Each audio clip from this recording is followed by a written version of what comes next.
Welcome everyone to my next episode of Total Extreme Wrestling 2020. Again, revisiting Global Force Wrestling, which I'm doing as that and my local to global series.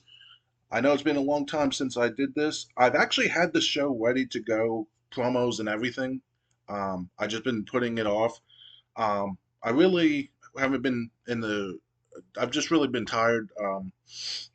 Not getting a lot of sleep last night because of the dog acting petrified because of the storm and everything.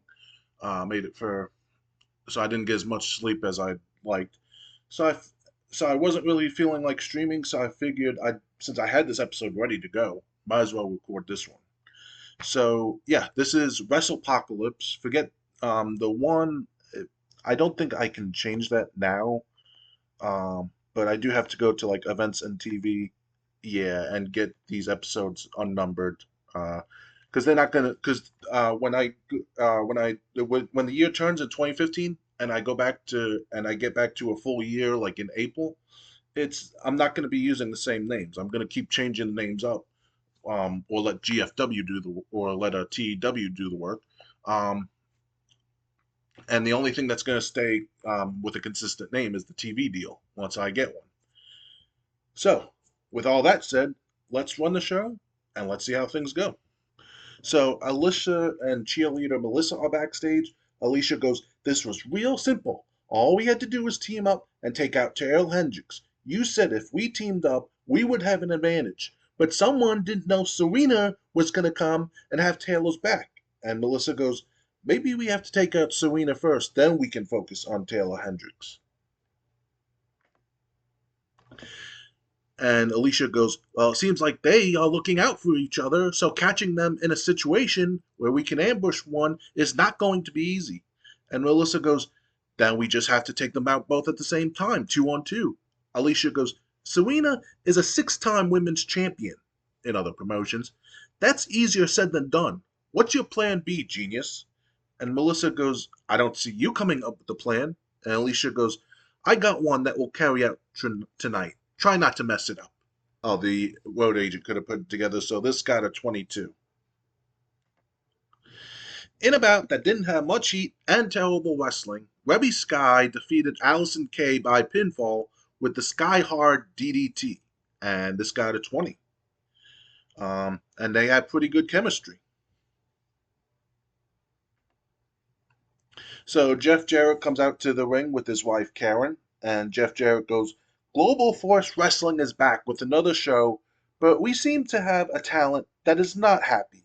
This talent could have found me or Karen and talked it over with us, but instead, this talent decided to air his dirty laundry in front of the audience for everyone to see. So I would like to call Mike Fox to the ring so we can clear up any problems we may have." So Mike Fox comes out to the ring. And Jeff Jarrett goes, "Mike, from what I heard, you seem to have a problem wondering why you weren't included in the tournament to crown the first ever global champion. You want to know why you weren't included?" And Mike Fox goes, "Yeah, I'd like to know why I wasn't included in this tournament." And Jeff Jarrett goes, "It's real simple. We had 8 spots to fill, and you lacked the notoriety to qualify. But my problem with you is thinking you deserve a title shot when our new champion is crowned. Whether or not the first champion accepts your challenge, you have not done anything here to prove you are worthy of a title match. But I have a proposition for you. You wrestle tonight, next, and if you win, I will consider giving you a title shot when the global tournament has concluded. Are you ready to earn your future title shot?" And Mike Fox goes, "Yeah, so who's my opponent?" And Jeff Jarrett goes, "Well, we are going to have the other 2 quarterfinal matches tonight. So the people who are already qualified for the semifinals have a free night. So you can wrestle the number 1 seed, Elijah Burke. Do something to impress me." Jeff Jarrett and Karen Jarrett leave the ring while Mike Fox awaits Elijah Burke in the ring. And this got a 43. Jeff Jarrett was a star. Karen Jarrett did not come out of this looking good, but this got the crowd hotter. In a bout that had fantastic heat and great wrestling, Elijah Burke defeated Mike Fox by pinfall with the DDE, and this got a 50. In a bout that had fantastic heat and good wrestling, Adam Cole defeated Rhino by pinfall with a flying cross body, and this got a 44. So Carly Colon comes to the ring, and Carly goes, "Y'all remember who I am? Then you remember I spit in the face of people who don't want to be cool. I came to Global Force Wrestling, and my first match was being put in a makeshift tag team. I didn't come to Global Force Wrestling to be part of a tag team. I came here to win the Global Championship. So, to any one man in the back, I'm issuing an open challenge to come out here so I can show everybody exactly what I'm capable of." And this got a 49. For some reason, I accidentally put Alex Shelley's picture. It was supposed to be Carlito. In a bout that had fantastic heat and good wrestling, Bobby Lashley defeated Carly Colon by submission with a Dragon Sleeper. And this got a 41. They didn't click, and it seemed to make for an awkward bout. A video plays hyping Alex Shelley taking on Eddie Edwards. This got a 31. The crowd didn't find it interesting. Then, in an exceptional match, Eddie Edwards defeats Alex Shelley by submission with an Achilles lock. The match was part of the tournament, it says. This got a 51. Um,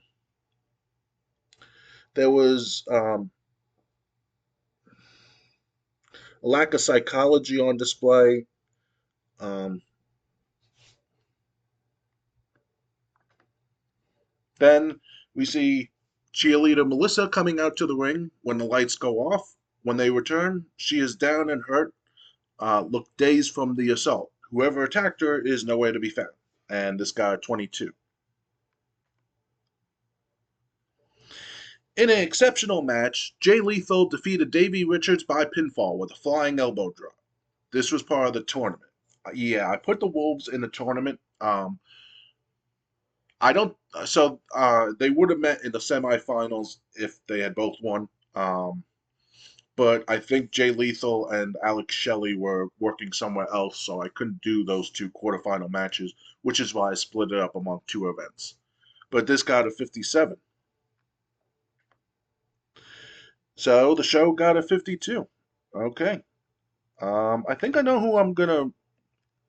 I'm just gonna give a hug to three people: Adam Cole, Elijah Burke, and Jay Lethal, because I think they're.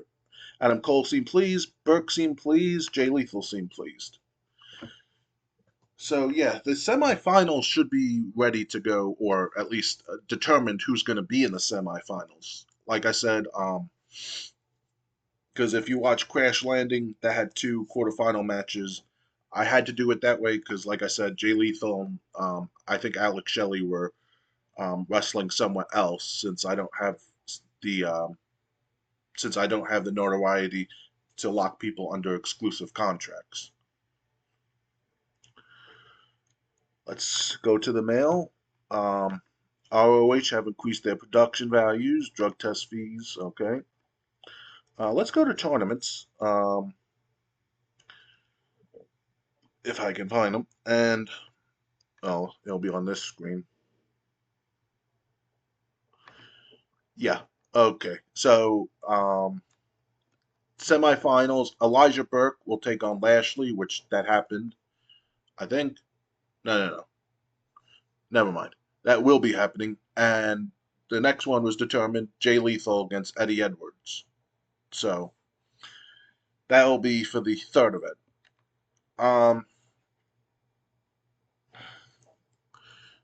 Yeah, so this was the second event of Global Force Wrestling. Also, I do have to admit, cheerleader Melissa is leaving. That's why I did the whole angle the way I did. This was going to be her last night since I'm running shows once a month. Um, so I hope you enjoyed this event. I gotta remember to keep track of the in-ring ratings of wrestlers, so I know who to give a hug, who to praise, who to point out as a good example. But yeah, so anyway, I hope you enjoyed this. Subscribe if you did. Give me the thumbs up so more people see this video.